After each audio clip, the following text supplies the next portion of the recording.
Hello, everyone, and welcome to the webinar on strategy and corporate governance. This is Mike Katzman. I'd like to welcome you all to tonight's session. Before we get started, as always, I'd like to do a quick sound check. If you can hear me, if you can see your screen, please let me know. Feel free to let me know, what the quality is like. If you can see it well, kind of let me know and say the video quality is 10 out of 10, or 8 out of 10, or 9 out of 10. And let me know what the audio is like. And once I hear back from a number of you, then we can get started and start rolling here. Okay, so let me know what your thoughts are. Hello, everyone, again. Thank you for joining me today. Really appreciate it. Very excited for tonight's session because the session is a little different than what we've done in the past. It will focus a lot less on slides and much more on cases. So what you'll find is there's going to be a huge focus on how we do casework in this particular session. And I feel like it's going to help you a lot going forward once we actually continue along with the case writing process. So I hope that you'll get a lot out of it, and I'm really excited for it. So again, welcome to the session. I'm just trying to see whether people are able to hear me. Okay, great. So it looks like everyone's able to follow along. There's lots of people joining us as we speak. Just give it a few, maybe another minute or so before we get started. And yeah, so while I'm waiting for a few last minute people to join, I'll tell you an interesting story about strategy and governance. So it's not just the story; it's more of a fact, I guess. Every year, I look at which sessions at Prep Formula people like. And what I mean by that is I look at which sessions are very well attended, whether it's live or as a replay, etc. And we try to look at some statistics around how much people care about certain subjects, so I find, for some strange reason, strategy and governance really does not attract a lot of people. So I appreciate all of you attending tonight because, historically speaking, this is our lowest attended session, period. Like, literally, this is it. I'm not telling you to turn off your screens. I'm just suggesting to you that I like the new change. I like the fact that there's a lot of people here.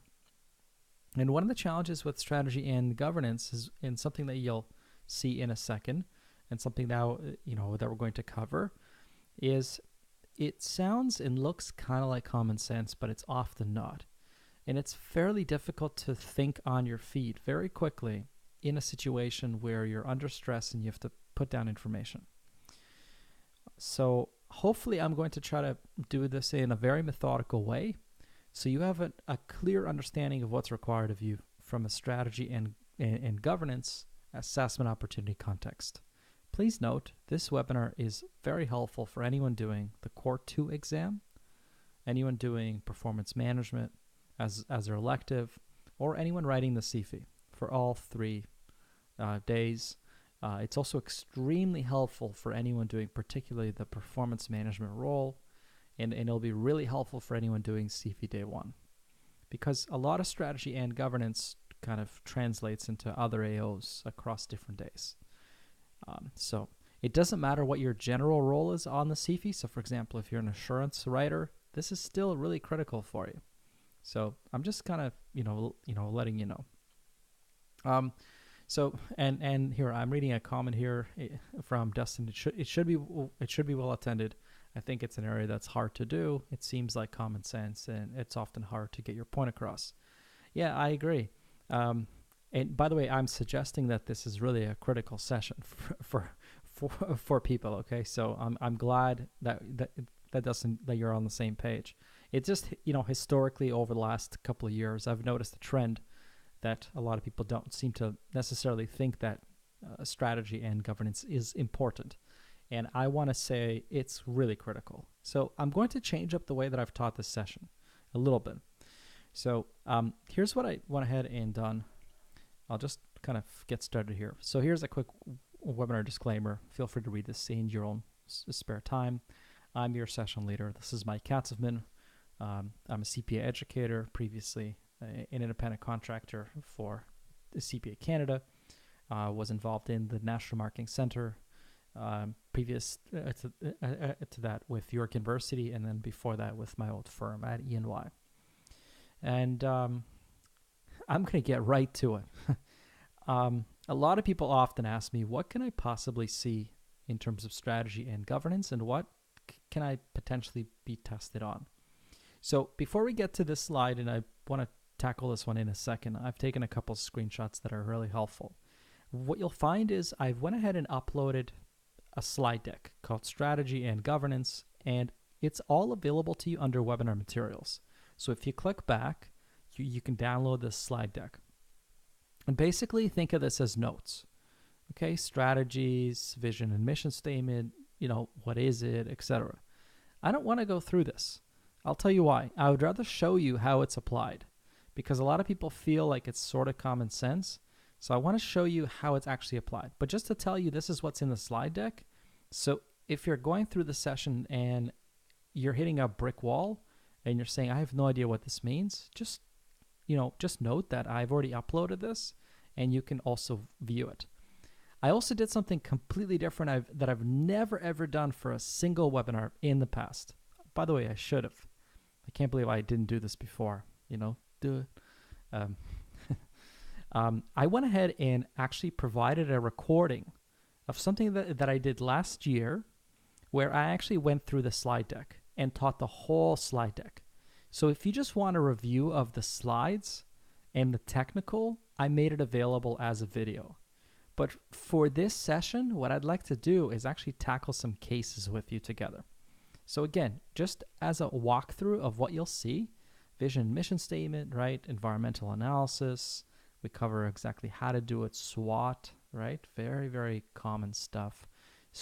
Competitive strategies, right? Behaviors, quality, advantages, market types, corporate governance, alignment of interests, owner-manager relationships, board of directors, etc. Effectiveness of boards, executive compensation, governance strategies, functional multi-divisionals, controls, top-level managers, managerial succession, organizational structure, right? Strategic leaders, balanced scorecard, developing reward frameworks, process management tools, Six Sigma, stuff like that, lean manufacturing. Okay, all of this is available to you as notes, and and again, I will tell you that you will have notes on all of this. But here's actually what I want to focus on. So I just wanted to show you what this is so you have an idea. But here's what I want to tell you. Now let's take a look at how strategy and governance was really tested between 2015 and 2017. I did not include 2018 on purpose here. The reason why I didn't include it is I don't want to ruin cases for you. In the 2018 CFE is probably the one that you'll be doing a lot of if you're preparing for the 2019 exam. So I don't want to ruin it for you. Instead, I wanted to look at 2015 to 16 to 17. Now, please note that I also skipped 1 year of 2016 because there was 2 attempts. It doesn't matter, basically, okay? But in general, so the top image is 2015, the middle is 2016, the bottom is 2017. These are all the assessment opportunities that were tested. By the way, so someone's asking me, where do we find the recording of the deck? If you click back, you'll find it. Okay, you'll see it. If you click back, there's going to be a link. I promise you.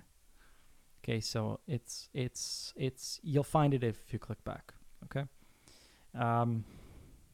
So someone's saying that they can't access. Here, 1 second. Please try another browser, like Chrome.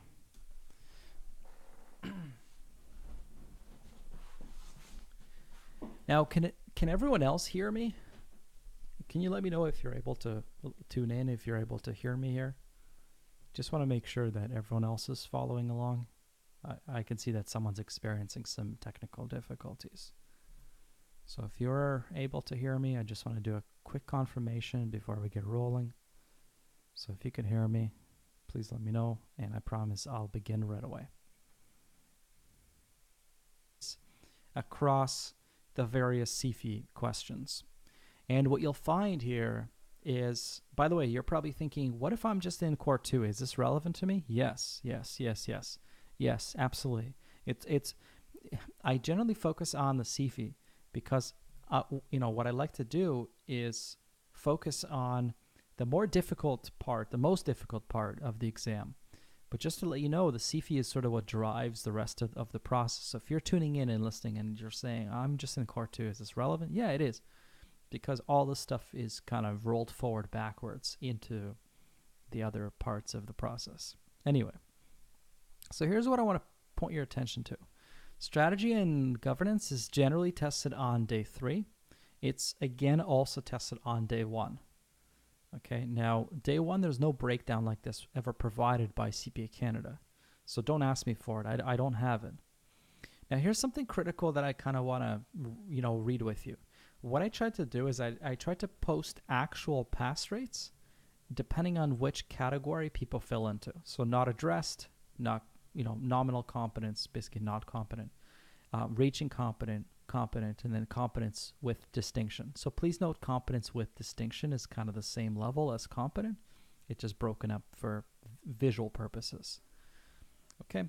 And then you kind of have an idea of a tally RC plus C plus CD, right? What was the general performance across these particular areas? So you kind of see that in general, the average across strategy and governance is done in a really big way. Okay? 1 second. So you can see that the pass rate in general is very high. Okay? So it's fairly consistent. Now, what you'll notice is there's always one particular AO where people don't do well on.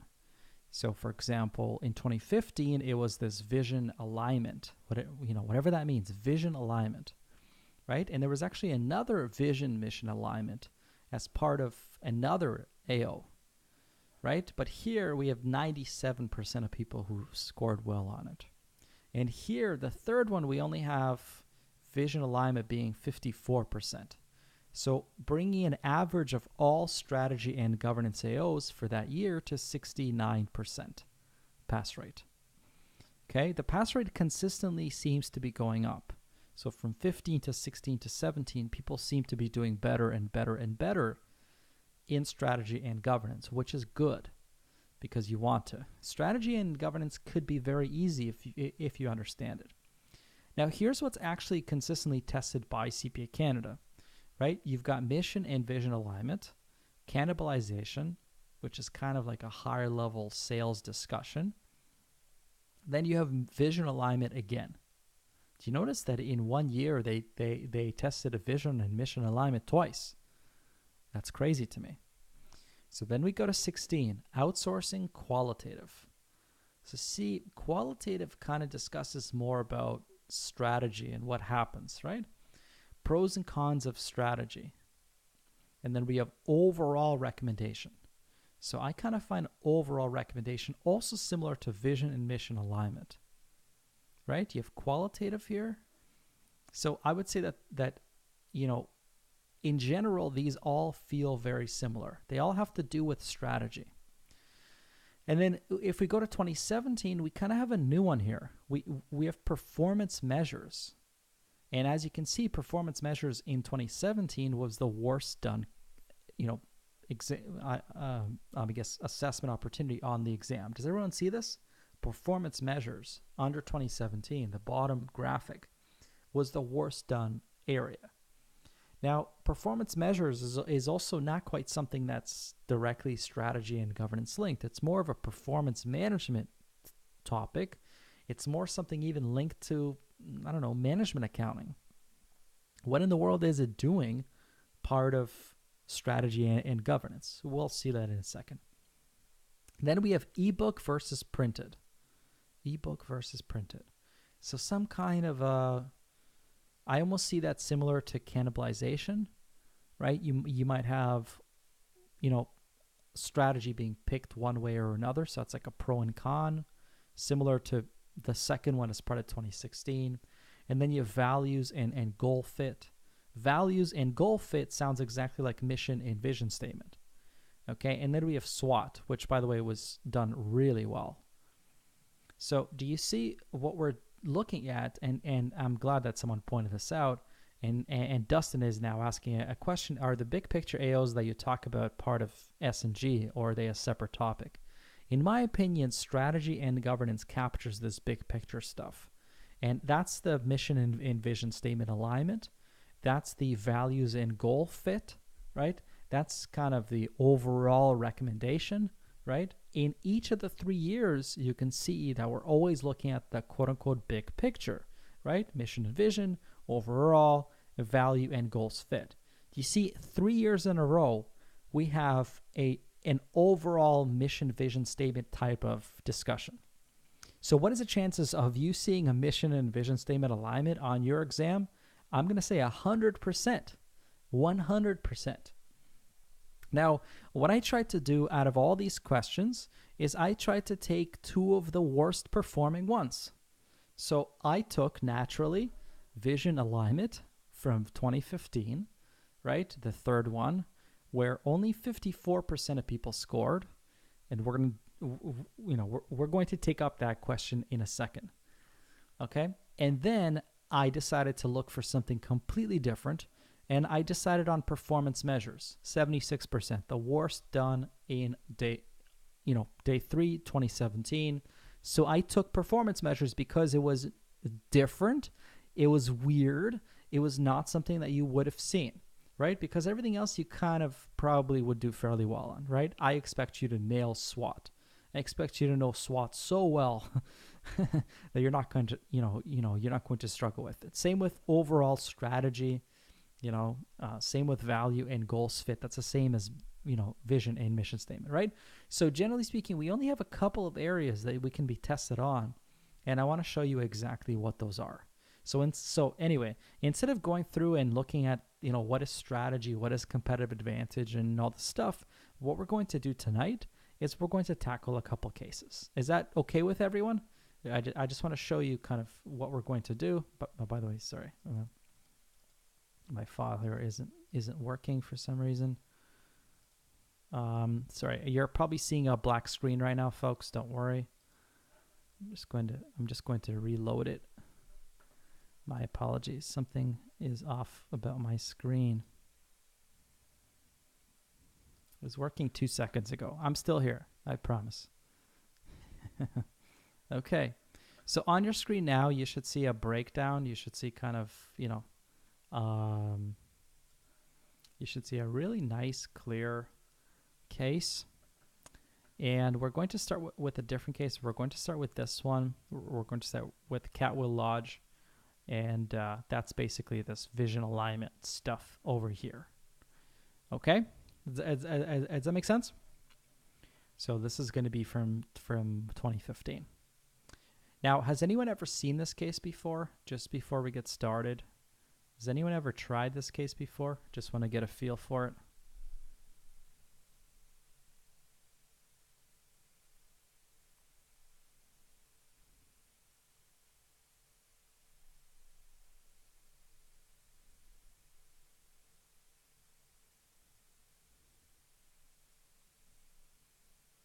Has anyone ever seen this before? Sorry, I want to see if people had a chance to look at this. Okay, cool. So I'm glad that some people saw it. I would imagine that probably a number of you have not seen it. And I think it's a really, really good case to start with. So what I'd like to do is I'd like to read it along together with you. And I'd like to talk about how to answer it in the best way possible. And hopefully maybe you can even help me write it together. Okay, so we can also discuss 2005 by Catwill's sole owner, Carrie, whose vision was to create a retirement community. By the way, a vision was to create a community of retirement that would allow residents to live a calm, quiet lifestyle in a comfortable environment. So right away, we see exactly what the vision is, right? We're being told right up front what the particular vision is. And that, I think, is really important because in many cases that you start, It doesn't tell you the vision right up front. This is not typical. So right away, we're thinking this is possibly a strategy and governance link because we're talking about vision, potentially a mission, right? So here we have something else. Kerry is no longer involved in the day-to-day operations of Catwell. Historically, Catwell has operated at approximately 85% capacity. Okay, however, the closing of the company that owned several retirement homes in Ottawa caused a sudden shortage of such facilities. As a result, Catwell was 100% by July 2015 and now has a long waiting list. No additional administrative staff have been hired. Okay, so by the way, you went from 85 to 100% with a long waiting list, and you're telling me there's no additional administrative staff hired? Something doesn't sound right here, right? Like this doesn't really work with me. I don't know if it makes sense to you, but I'm not sure. Okay. Today is September 1, 2015. You're a CPA. You've just been hired for the newly created position of controller at Catwell. You meet Kurt, the general manager. Hi, CPA, welcome. Thank you. Can you tell me what's going on? This is like what I call fluff in a case. It's nonsense. For starters, we've been struggling to make ends meet lately. Okay, so wait a second. None of this makes any sense, okay? None of this makes any sense. So in general, they're operating at 100% capacity. They have not hired additional people. And they're struggling to make ends meet. How in the world is this possible? I mean, I understand if they had 10 staff. I understand if they were at 50% capacity, that they had no revenue coming in. But is that even possible? Like, You're saying how in the world is this even remotely possible, given the fact that you have 100% capacity, right? Anyway, let's sort of keep going here. Our operating license, since we started, has limited the amount that we can charge each resident to $25,000 per year. The City of Ottawa funds us an additional $5,000 per resident, which has been seemed reasonable until now. Now that we've reached full capacity, we should be doing financially better than previously, but we are still struggling. Can you look at our budgeted information, Appendix 1, and help me figure out if we are covering our costs for each resident, knowing the occupancy rate changed from 85 to 100 on July 1? Can you suggest some improvements? So obviously we've got a couple of different AOs. I'm going to say there's possibly like AO1, right? AO2 here. So AO1 could be, for example, the actual calculation. AO2 could be the actual improvements. We're not going to tackle them. I'm just pointing out that these are potentially, right, the occupancy rate plus the improvements. Those are the ones that I potentially see here. There might be others. But this also explains why this is such a challenging market, right? We have a situation where they're allowed to charge a maximum, right, per resident. And this doesn't seem to provide with enough funding. So that's a real problem. By the way, you see another fluffy sentence that I don't like. Also, I've been talking to general managers at other retirement homes. A few of them have been assessed penalties from CRA for not making payroll remittances for their dietitians. This worries me because that would be one of the more expenses that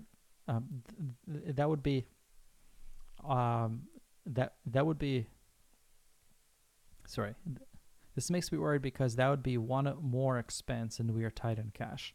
I don't understand the need for remittances for dietitians because they're considered self-employed contractors. Can you enlighten me? Okay, so this is going to be another AO, potentially 3, right? And it's going to be tax. We're going to ignore it because it's not, important for us. We're not really going to watch it, so we don't have to do anything here. So not to worry, don't worry about even doing this.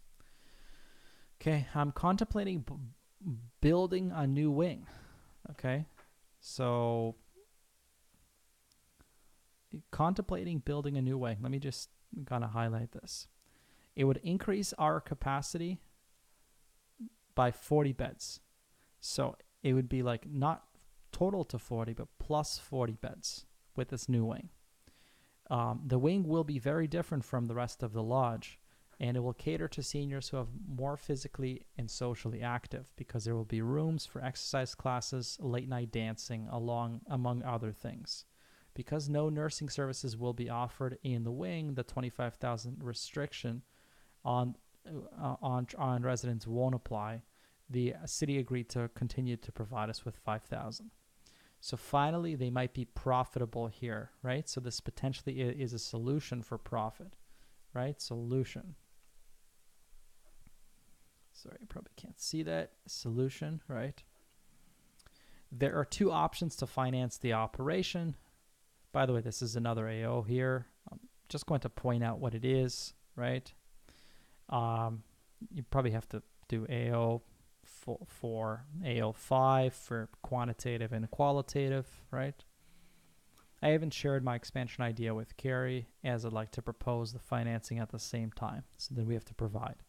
However, I don't see any reason why she wouldn't accept my proposal as it will make us more money. I'm not sure if it's consistent with her vision. Okay, you see, this tells us that there's some kind of a assessment opportunities. I'm just not sure. I'm just not sure. Like, why in the world would he talk about vision, right? Right? So right away we're thinking potentially this could be a strategy and governance. AO, right? It's such a vague sentence to make to someone. I'm not sure it's consistent with the vision. Remember, this is the vision. The vision is to create, sorry, it keeps moving. The vision is to create a retirement community that would allow residents to live a calm, quiet lifestyle in a comfortable environment.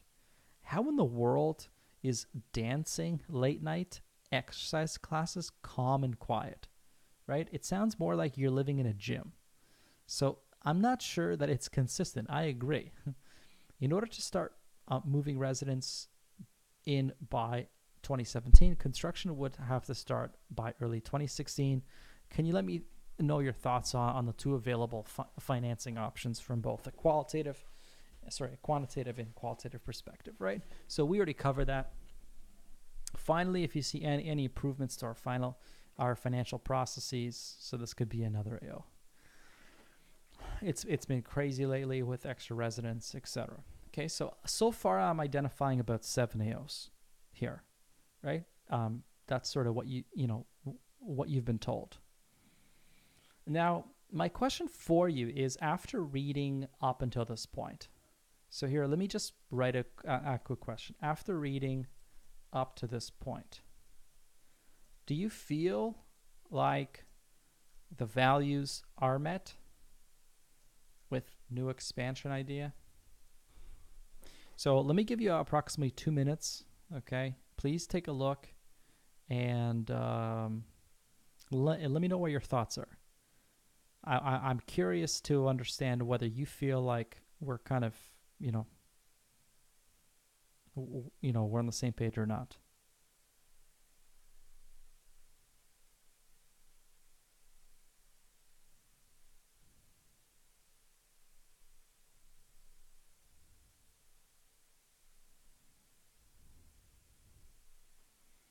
What are your thoughts here? Let me know what your answer is in chat. I'm curious whether you believe, up until this point, do you think that the values are sort of consistent or not? Let me know let me know what your thoughts are, and we can kind of go from there. Do you agree with this, or do you not?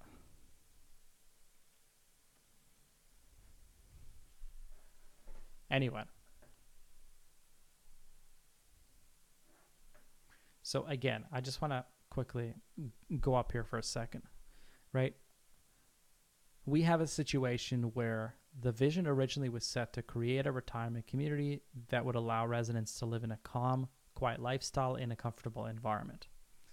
Then we're being told to consider the vision here. I'm not sure it's consistent with vision because we have late night dancing, exercise classes, etc.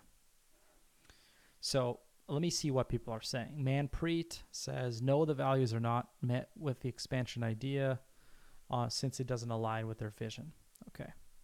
Asma, no, the new wing will provide services such as dancing. Okay, good. Surinder, the expansion is not aligned. Okay, Surinder, you got to tell me why. You got to explain why, right? Dustin, no, the new wing seems to oppose the quiet nature of the owner values. And then Ingrid, no, it's not consistent. Anyway, if it's not consistent, tell me why, right? So remember, I try to ask why, right? So be really careful. Don't just try to tell me the answer, right? Try to explain why you believe something is critical or not, right? Like, why is this important? Don't forget about my why. Okay, anyway, why don't we keep going? Now we have the appendix. Okay, and by the way, thank you for your answers. Historically, the actuals have been quite close to budgets, except for the 2015 budget created his January 1 based on 85% occupancy. So then we have a budget here, 2% increase. So take a look at also who works here. So what I always like to do is the vision is based off the stakeholders. So whenever you see vision and mission statement in any case, you got to think to yourself, who are the stakeholders, right? So they're actually telling you who they are. So we have healthcare professionals, right? They're full-time, paid the following average annual salaries. So we have a couple of nurses, we have dietitians, we have therapists. Do you see? Like, these would be the stakeholders. By the way, I'm getting a really interesting question from Dustin. Can you encourage an owner to change their mission and value statement? I'm going to say yes. Not encourage, but suggest. Encourage is kind of, it's very forceful. Suggest, sure. You can always recommend anything possible. So I would definitely suggest for you to do that. If you feel like it's relevant for you, then I totally would, right? That's something that, is really important.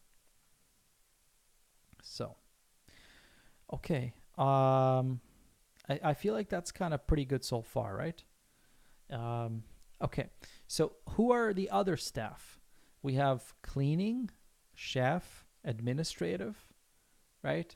We have lots of other people that are basically looking at this, and we require 3 nurses, 1 dietitian, and 1 therapist for every 20 residents.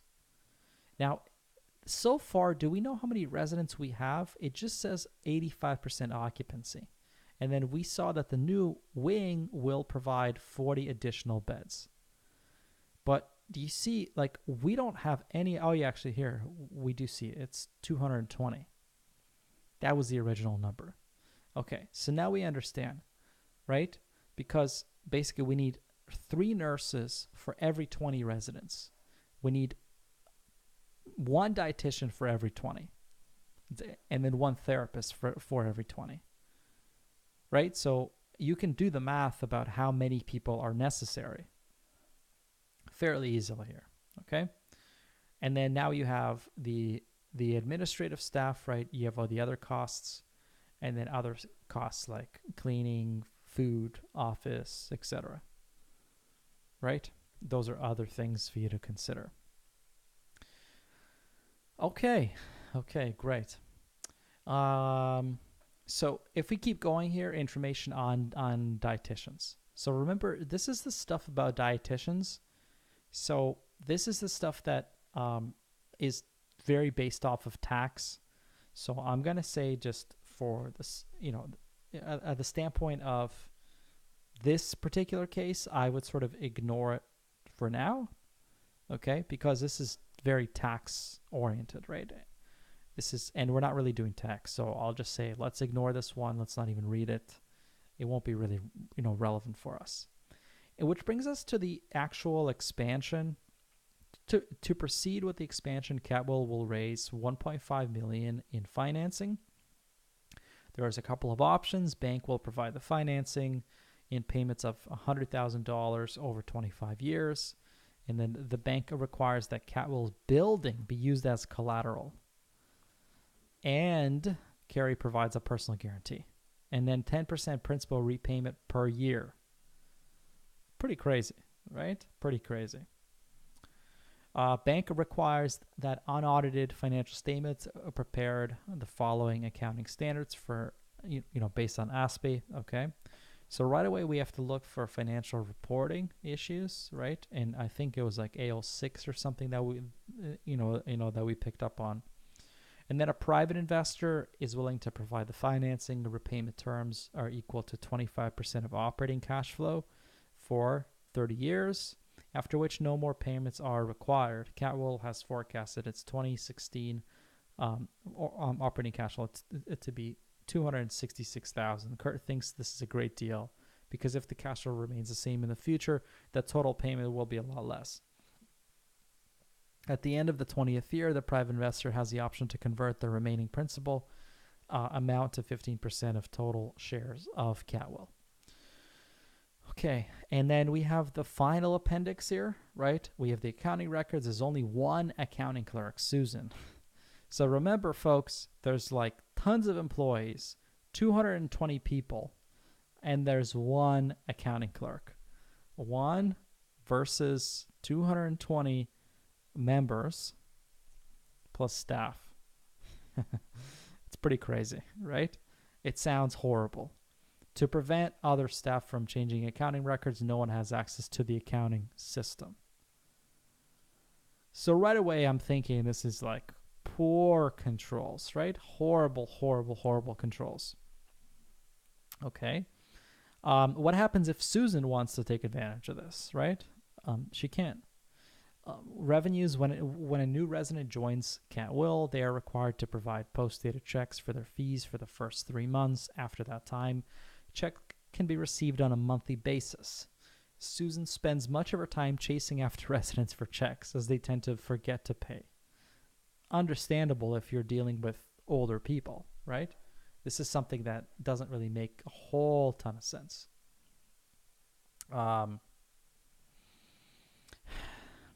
Anyway, I'm seeing that there's a couple of questions. I will tackle them in a second here. And then purchases. To purchase the goods or services, staff members submit a request to Susan. Again, everyone knows exactly what they need, so Susan knows that she can go ahead and order the items. To keep track of items ordered, Susan gets the person who made their request sign a requisition form. Once a staff member lets her know that the item is arrived, Susan throws the requisition form away. So again, poor controls. Controls issue. Fortunately, all checks require only one signature. Kurt and Susan both have signing authority. Because Kurt is so busy, Susan signs most of the checks that go out. However, Kurt signs checks over $500,000. Okay, so there's so many problems here. Let me actually read a quick question here. Mickey asks a question to piggyback off Dustin's question. Sorry, I'm just scrolling up. Can the suggestion be made due to the fact that the results, that the results of the option would be financially profitable? And then Dustin writes, it started in 2005. Things have changed. It may come time to adopt new values.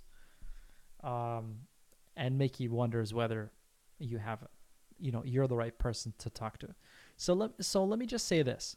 Remember, Susan reports possibly directly to you, right? So remember what your role is. You are a new position. You're the new controller. So imagine you walk into the job. There's one accounting clerk, okay? And what is your role? What is your role here, folks? You are the new controller. So there's the support staff are Kurt. He's the general manager. He's definitely not going to be doing anything, right? You are the controller, so you ultimately oversee everything that Susan does. So Mickey and Dustin were asking a question, and please let me know, by the way, if I understand it correctly. But you were asking whether the accountant is the right person to suggest improvements. And in my opinion, there's really no one else, because we're dealing with an internal issue. So it's up to you really to say something is wrong, because you're kind of, you're kind of here. So remember, folks, like if you scroll up, and this is why it's so critical to keep, track of all the AOs and to allocate time. This entire case is scheduled only for 80 minutes. It's pretty tight for 80 minutes, which means that you probably have about 10 minutes tops to read and discuss strategy and governance, right? So I'm going to say right now, here's kind of a couple of interesting things. Let me actually, write them down here. So total 80-minute case, right? 7 AOs roughly, which means 10 minutes per AO max. Does that make sense? And you still have to do a bunch of quants. So I'm going to say you have 5 to 7 minutes for S&G here. So my question for you is, how do you write the strategy and governance AO here? Here's kind of what comes to mind for me. Okay. And by the way, while I'm writing, please let me know what your thoughts are. So let's pretend for a second that this was my strategy and governance AO. I'm going to call it potential acquisition, right? And many of you know that I don't submit this, but I'll kind of say 7 minutes budget, and then you might put like 5 minutes actual, right? Just as for your own information. As a new controller, actually here, I'll go right to bullet points because we have like 5 minutes. Kurt asked about the expansion. Is this clear enough, by the way? Maybe I should increase the size a little bit. There we go. Yeah, I think this is a little cleaner. Kurt asked about the expansion and whether it is in line with Carey's vision. I believe it is not in line for the following reasons. So right away, then you can discuss, for example, all the dancing, exercise, etc., right? So, to conclude, it doesn't appear to be in line. But wait a second. We have something much broader, much bigger than just talking about whether this is in line or not. We also want to talk about what's actually happening. So, in other words, we're going to go furthermore, right? Because we have a bunch of control issues. Furthermore, the following issues appear critical to the governance of the organization, right? So on the last page here, so remember this page, folks? On the last page, we have the following 3 areas. We have the accounting records, we have your revenues, and we have purchases. So right away, we kind of see a bunch of issues that we could talk about. Oh, sorry, clicked off the wrong one. So in here, what I'd like to do is set up some bullet points and say, and basically we could just take like accounting records and then put a dash, right? And then talk about segregation, right? Revenues and check authority, right? And then purchases. Okay, anything else, right? Anything else? So potentially this might be this might be an issue in general. I'm going to just also go after, big picture issues. And by the way, you can write big picture. I feel like the organization is almost broke. Okay, you don't have to write almost broke, but you can say, is sustaining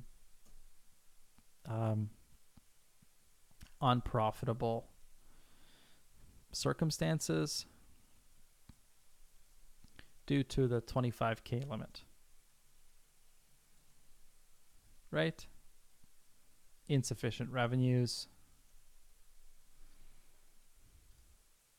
And all you're doing is you're attempting to sort of summarize, right?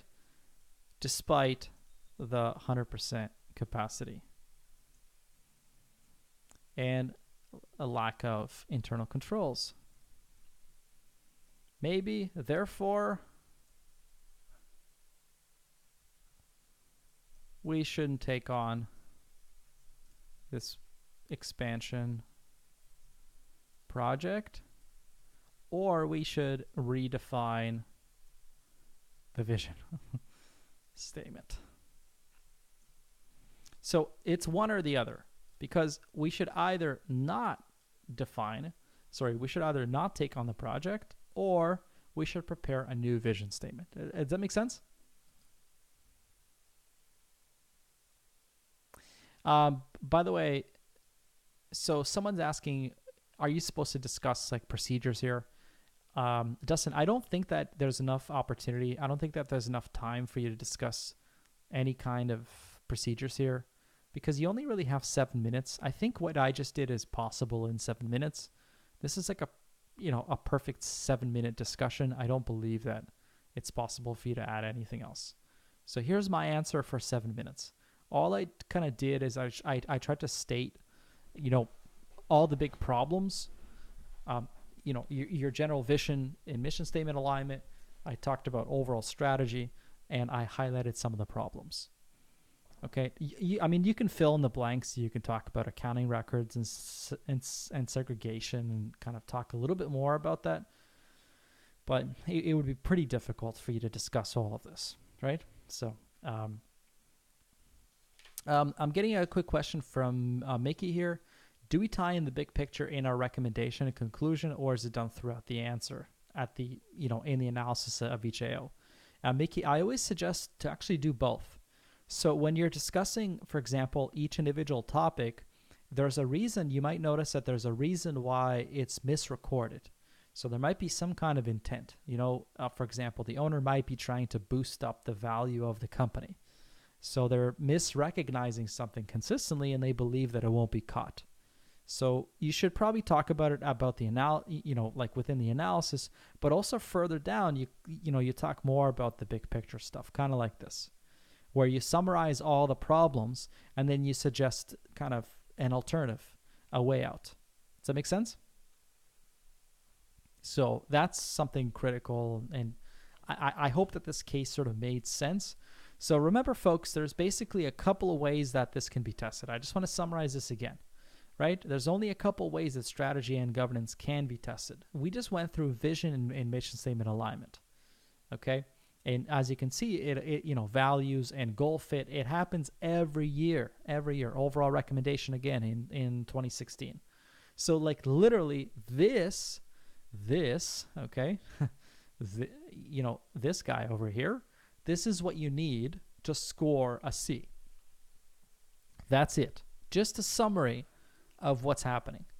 And in my opinion, this is a CFE acceptable answer based off of the time that you have available. That's it. This is what I would say is a C level. Again, based on the time available. Keep in mind, right? I think I mentioned this here, right? The fact is, 80-minute case, 7 AOs, 10 minutes, possibly 5 to 7 minutes. And I don't necessarily think that complete sentences are even possible here. If you can put more information down, go for it. But try to capture some of the bigger points. Okay, any questions about Catwill? So I'm just going to say, any final questions before we move on to another case? Is this helpful? Do you feel like you understand this more? Is this kind of making sense?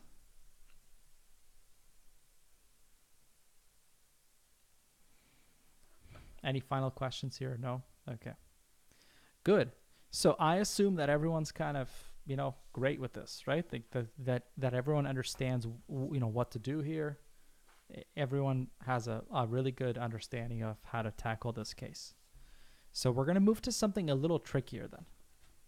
Oh, sorry.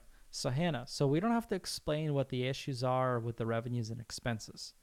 Um, well, we could, but keep in mind you have 5 to 7 minutes. So is it possible to talk about everything imaginable? No. Remember, so Hannah, what did they ask you?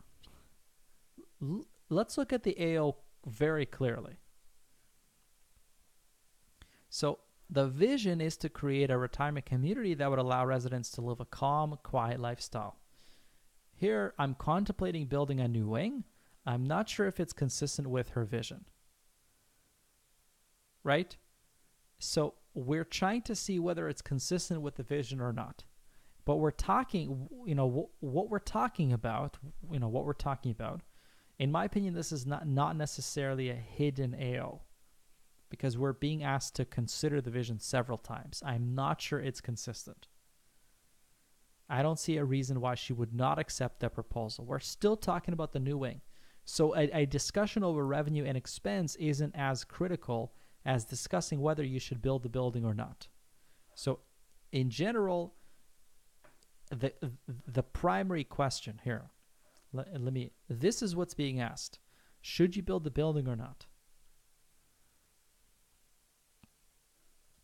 And I'm saying no, right? Because of the following reasons. Furthermore, there's all these problems within the organization. So there's issues with the controls. There's issues with, unprofitable circumstances, etc.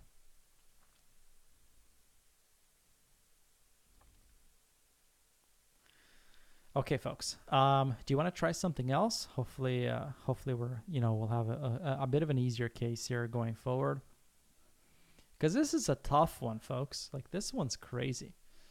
Especially because it's kind of, I would probably overthink the requirements. Don't overthink, because it's very clear. They're just asking you a simple question. Should you do it or not, right? You don't want to go into all these tangents. Be careful.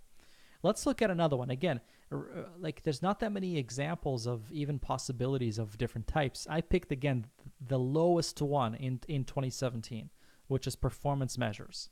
So I kind of give it away. You'll know what it is.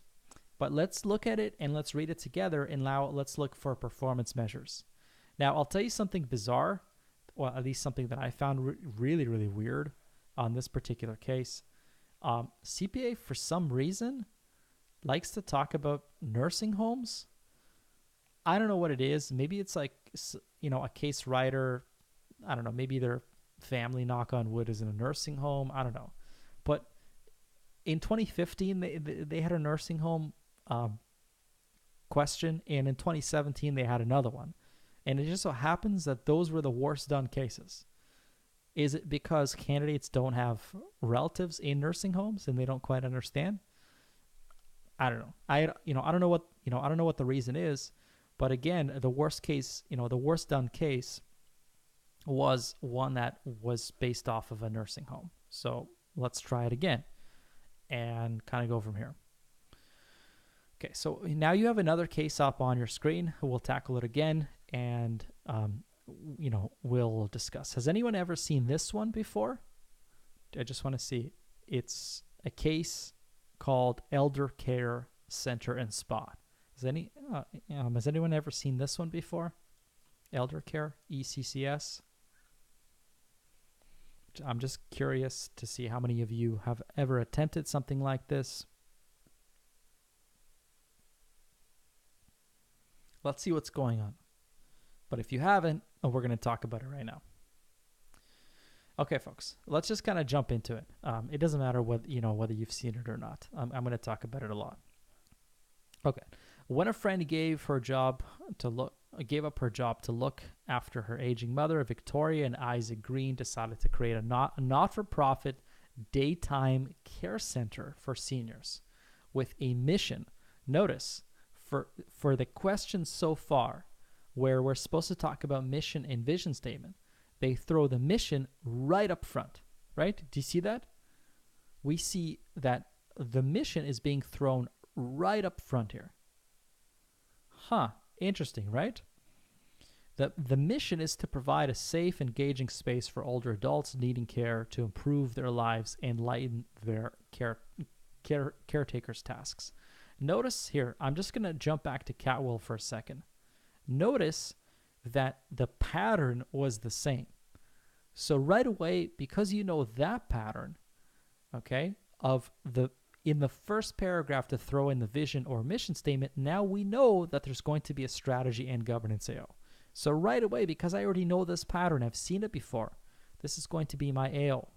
Does that make sense? So right away, I already know that there's going to be an AO on strategy and governance here, for sure. For sure. I could see it, right? Because the pattern is identical. Okay. So in 2015, the Greens incorporated elder care center and spa ECCS, and they spent the year getting ready and making capital purchases. Center was ready in November 2015, opened for business January 1st. In early January 2017, ECCS obtained a $100,000 bank loan with principal repayable in 2020 with 4% interest due annually. The bank requires a copy of ECCS's 2016 year-end financial statements to be prepared in accordance with ASPE and reviewed by CPA. Okay, so by the way, reviewed by CPA, are we talking a review, right? Interesting, right? So probably there might be some kind of an AO here. I'm not sure though. Let's just kind of keep it open. It is now January 20th, 2017. You're a CPA and a senior on the review engagement team. Okay, I see. Of ECCS's first year of operations ended December 31, 2016. The engagement letter has been signed. You've been provided with general information about ECCS, the draft financial statements, Appendix 2. David, your manager, asks you to prepare a planning memo that discusses some of the considerations. So, by the way, planning memo, we see an AO, right, for assurance, and possibly several AOs, right? Maybe even several AOs. Several AOs. So we kind of see a bunch of these here.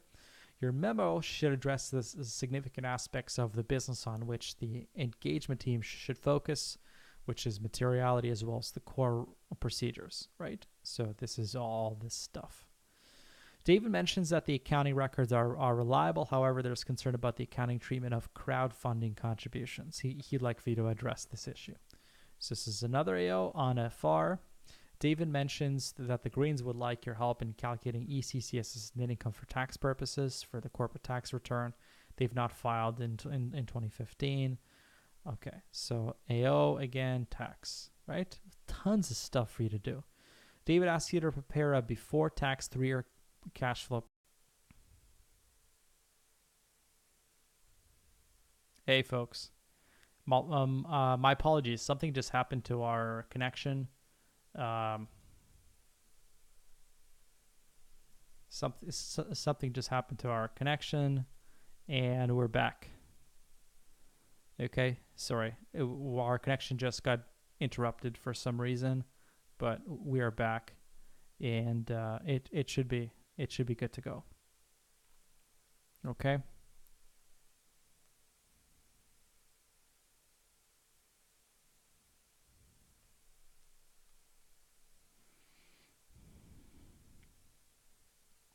Okay, folks. Can everyone see the screen now? Sorry, we had a brief connection issue there. Just want to see if you're able to see the screen now.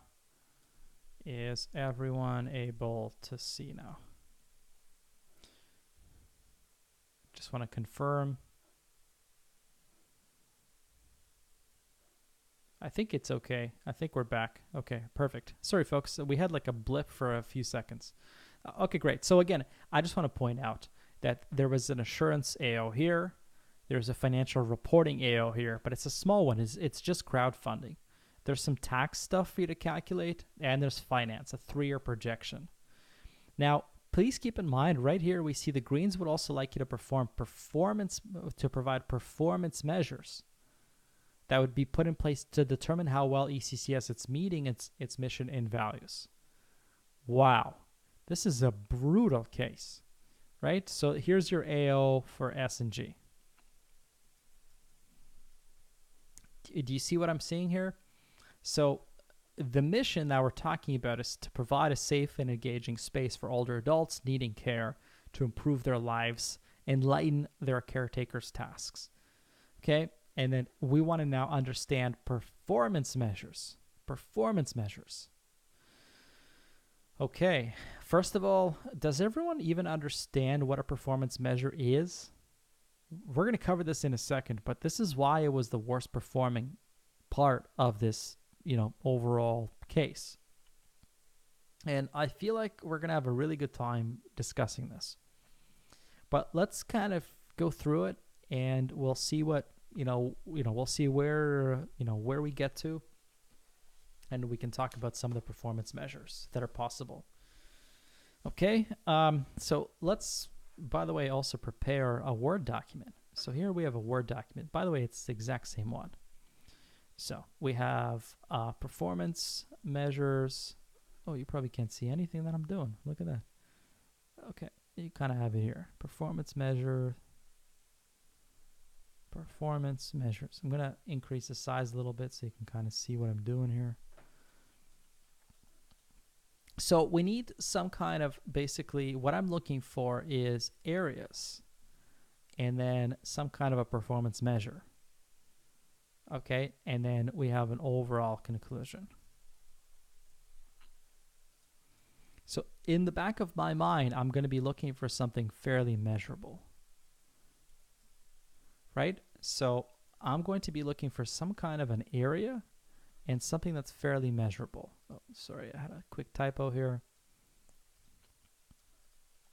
So what I want to do here is I want to find some kind of area, right? Or a topic and then a performance measure itself. So let's kind of tackle a couple of these and then we can discuss more. But you see, what I'm trying to set up together is I'm trying to determine what's even possible based on the time provided. So I'm just going to leave this here and then we're going to go back and start reading again. But I just wanted to show you what I kind of am starting to do as I'm planning before we even start reading. A lot of people often ask me, like, how do you even write this stuff? Well, here's sort of how I do it. Okay. So someone asks, can we say KPIs, key performance indicators? Really good question. I wouldn't change the acronym. If you're being clearly told to look at performance measures, then I would use PM. You know what I mean? Like, why confuse the marker? If you should not write KPI, although it's something similar. You should not write KPI because it would confuse the marker. So if you're being asked for performance measures, give them performance measures, right? If you put KPI, it's not what's exactly being asked of you. And then a marker is looking for the word performance measure. So I'm going to say you could, but if I were you, I would put performance measure. You're not wrong, but you're also not perfect, right? You're not, ideal. Okay. ECCS is open approximately 260 days per year. All clients have access to a library, games room, garden, theater, craft room, nap room, and cafe. Actually, can I sign up for this? Where lunch is served daily. Oh my.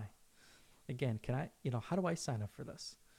Some rooms are busier than others. Spa services are available for an additional fee. Again, like, what is this place? A nurse is on site at all times.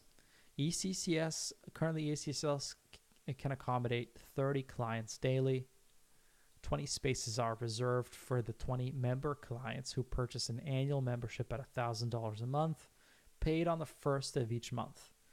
And 10 spaces are open to drop-in clients at $50 per day, paid on the day of their visit.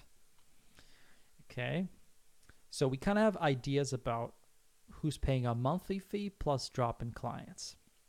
Providing an affordable alternative to the working middle class, bringing enjoyment to older adults, and being trusted by caretakers are all the things greens value. So here we have, remember we had a mission statement here. Okay. By the way, what I want to do is actually copy it just so it's in front of me, right? Remember, folks, actually, I'm not going to copy it. I'll just show you, right? So remember, we're being told what we're kind of looking for, right? So they want to rely on middle class, bringing enjoyment, and being trusted by caretakers.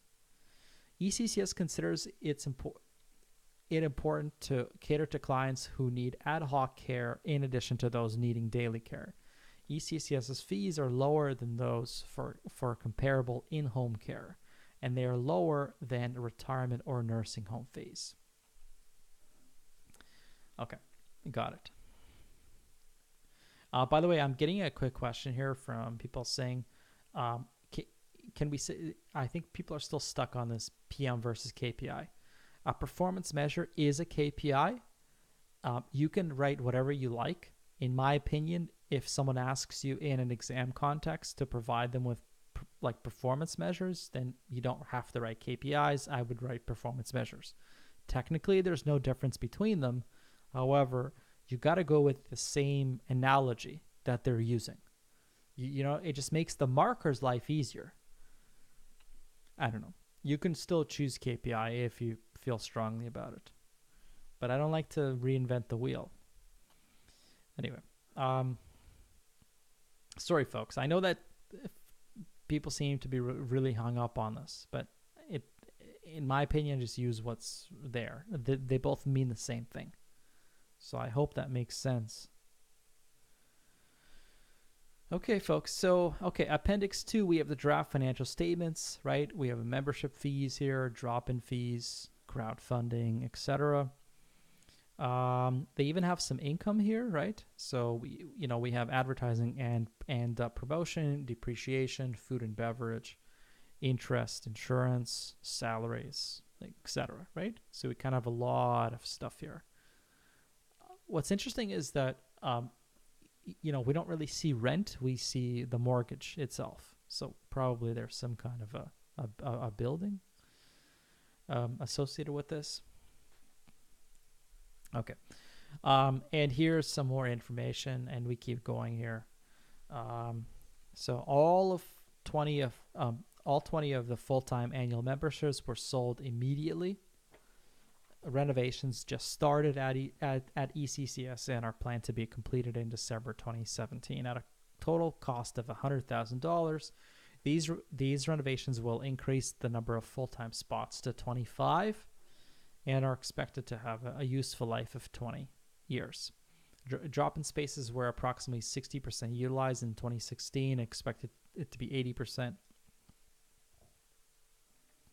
Renovations will increase the number of drop-in spaces to 15. Okay, so, they're really expanding here, right? Spa services are being charged out at $80 an hour. Spa use is expected to increase by 3%. ECCS obtained a 5-year operating grant from the provincial government, which has certain conditions. Greens would like to know if ECCS will need to repay any of the 2016 grant amount and whether any subsequent grant amounts may need to be repaid. In 2015, costs of $600,000 were incurred, $150,000 for land, $405,000 for building, $25,000 for equipment, $20,000 for furniture. The costs were covered by a number of sources. Greens providing some money, Victoria, and bank loan, mortgage, etc. Okay. In early 2016, the community responded well to a one-time crowdfunding request, contributing $85,000. By the way, what is crowdfunding? Crowdfunding is a source of revenue where people provide money for a particular cause. So crowdfunding is kind of like Kickstarter. I don't know if people have ever seen something like this before or not, but people get something in exchange for some kind of a donation or some kind of a contribution. It's a form of providing with money, and there's usually some kind of a benefit received. So think of it from an accounting from an accounting perspective. You have to supply the benefit before you can, record the revenue. Anyway, we're not going to tackle, we're not going to tackle revenue here, but it's basically a type of revenue that they're asking the general public for money in exchange for, crowdfunding is fundraising. It's fundraising. That's a different, it is essentially a donation. It's like donation revenue in exchange. But the only difference between a donation is a donation is just upfront cash or services with no expectation of anything in return. In this case, if the contribution is $20, then it is a donation. And if it's $200, then they get something in return. So there's some kind of a cost of goods sold associated with this donation. So does that make sense? So it just also tell you. And then included in the amount is a contribution to a political party for $2,500, meals and entertainment, golf club membership, etc. Food, beverage. Spa employees earn $40 per hour. After renovations, the total wages of part-time staff is expected to increase by 25%, and then utilities is expected to increase too, right? So that's all the stuff that we have to cover, later, okay? And then beginning on January 1st, ECCS will receive $60,000 for 5 years. It's designated to fund operations, not capital expenditures. So it has to be used for any kind of operational support, right? Not CapEx. And then in the event that ECCS does not need this funding to maintain its operations, a portion of the grant will be clawed back. So if they don't use it, they lose it, right? Very simple. And here's a clawback discussion, right? It shows you how to do it. And that's it. So there it is. Now, keep in mind, do you see we're at the edge, we're at the end, sorry, not the edge, we're at the end of this case. There's not much to talk about, from a strategy and governance perspective. There's not much. So let's go back here for a second. Let's go back to our, overall walkthrough. So we were told the Greens would like you to discuss performance measures that should be put in place to see how ECCS is meeting its mission and value statement, right? So here's how I would sort of write this. And by the way, so mission is here. So what I would sort of do is do the following. And here I am, in order, you asked me to consider the mission and values of the organization. And then, by the way, just for your own information, I wouldn't actually write this. To provide, I'm just going to explain what it is. To provide a safe, engaging space for older adults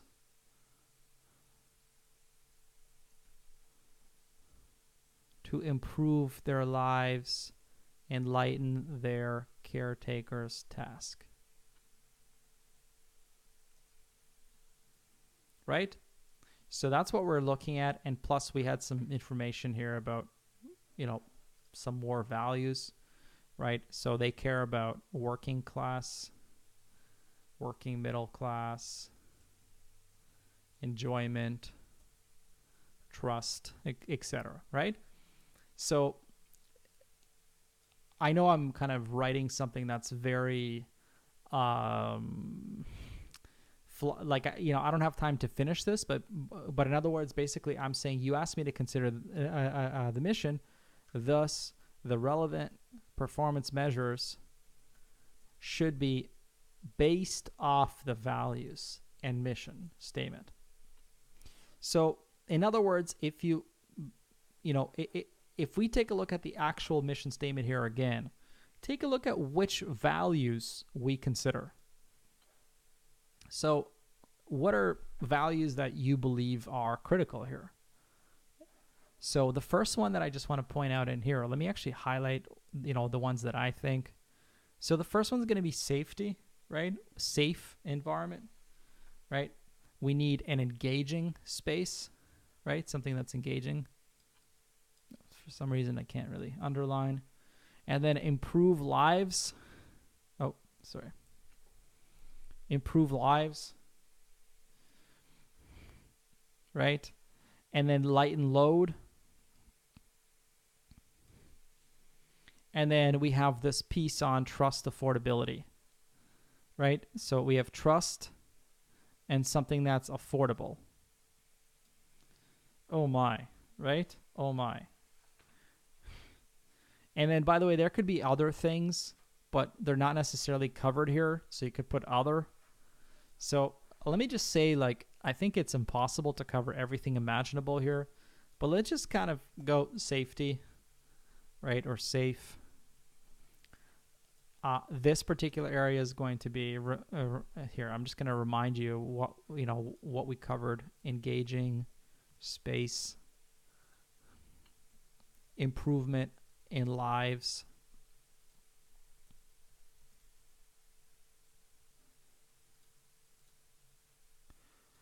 area being lighten load, trust for caretakers. Right? You kind of get it. And maybe I'll throw in an other, right? If you look at this, I mean, there's going to be 6 or 7 AOs here. Again, we're possibly looking at about potentially having a 7-minute budget.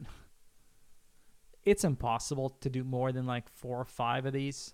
So I'm just going to say, 4 or 5 plus a conclusion is going to be very, very difficult for you to set up here.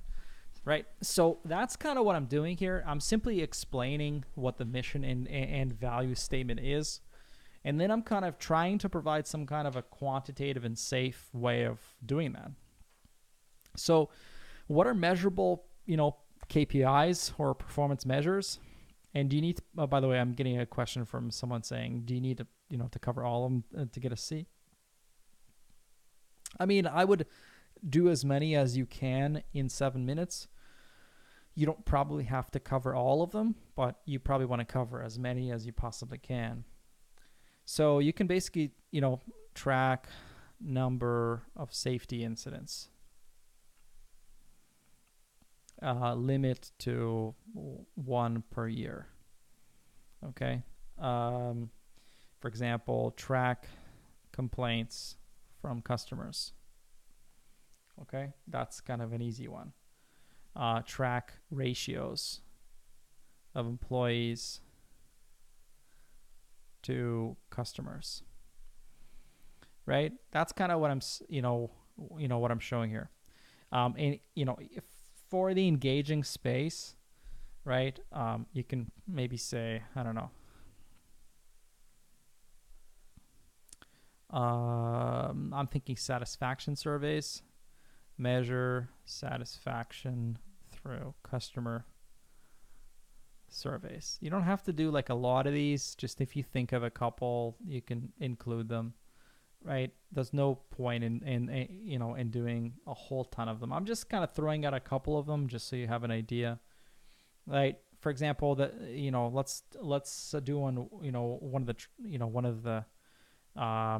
of the trust ones, right?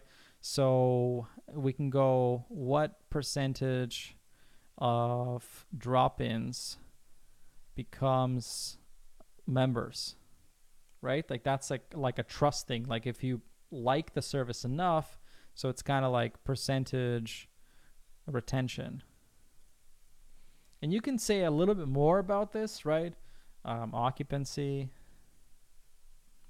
Anyway, there could be other ones that you can talk about potentially, but it would be really hard considering that you have so little time. So I would basically maybe talk about other measures, right? Things like prices charged compared to competitors on an index basis. Anyway, you kind of get it, right? So, and then overall conclusion here, we'll have to compare annually to determine if values mission is met, right? Or not. So that's kind of how I would complete this. and then eventually we're done, right? And then we move on to another section, and that's kind of how you do this section. Any questions here so far? Any questions? Any questions here at all? How do you feel? Do you feel like you kind of understand performance measures?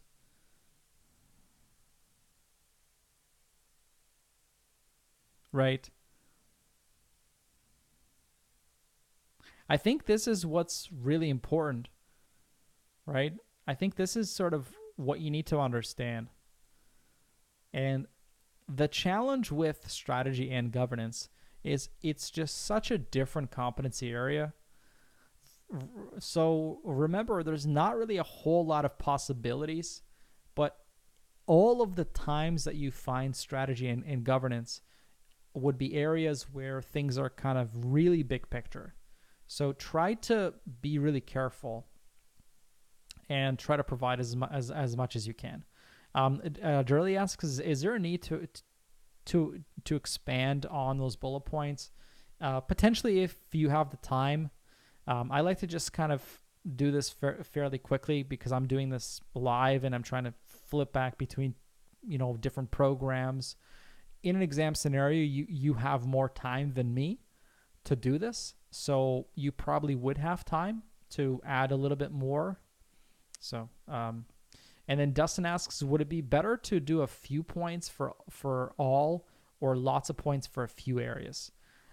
Dustin, I always recommend kind of a balance. You always want to aim for 4 or 5 parts and then try to complete them as much as you can. But anything else, would be really kind of cruel, okay, and it'd be really impossible in general. Okay, and this, by the way, brings us to the end of our webinar for tonight. Thank you so much for watching this webinar. This one's a little quicker. If you want an overview again of the technical stuff, I've uploaded a video. If you click back, you can watch all the technical stuff and you can get a refresher. But hopefully this gives you an idea of what you can actually see on the real exam. And this would really provide you with kind of, some really good feedback, okay? So please feel free to let me know if you have any additional questions. Here's some more about our program. I'm just going to stick around and answer a couple more questions, and then we'll end for the evening. Mickey, can we build a bank of generic performance measures that apply to many areas? Yeah, of course. Of course. You can think of areas that you think are relevant. By the way, Mickey, you can build this from previous cases. So as you do more and more cases, you will have a bank of performance measures. There's lots of these, type of cases. By the way, I will post everything that I've done, including my answer guides. So I will make that available as soon as we're done here. So you will definitely have everything that I've talked about so far. You'll have all the resources so you can download it.